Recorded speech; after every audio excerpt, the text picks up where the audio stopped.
Tilabrat. Ha, Shiroki. Ertaga yaxshi yurgan qizim tug'an kuni. Yaxshi yurgan qizim?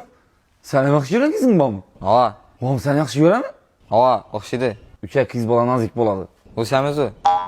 Hey, nazik bo'ladi, injiq bo'ladi. Ona podarkan o'ylanib berish kerak.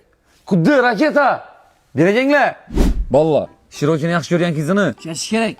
yetishatish kerak yo'q, kallang yo'ling dolg'angina ekan shu yaxshi yurgan qizini. Nopadar ketamiz raketa. iPhone 7 hozir ketib turgan shu. Men iPhone 7 olish uchun 3 yil ishlashim kerak-ku. Doğru aytadi. Kallang yo'ling seni jilli iPhone 7 padar ketib hozirdan o'zini upakovka topshirgandan gap-ku, men ishlataverdi.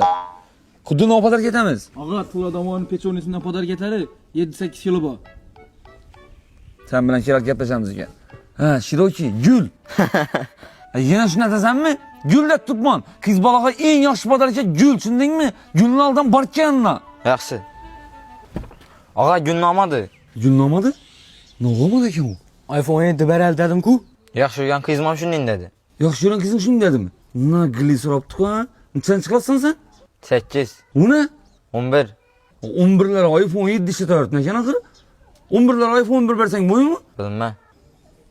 Ne padar ketamiz ekan u. Og'a, shundan berali Tuladamor o'ynacha dastlab ketib beradilar. Raketa bu kuru o'zini mahsulotini tikmoqni biladi.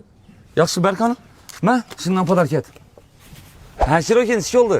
Shiranab qoldi og'a. Aytdim-ku men sana Tuladamorning shirasidan bersang, oqqaladi deb. Xuddi Yana 300 donasi kerak. yana 200 dona kerak. Xina qaratar chekmagan ya. Sotib iPhone 7 azak ekan. Ha? Ali ali ali.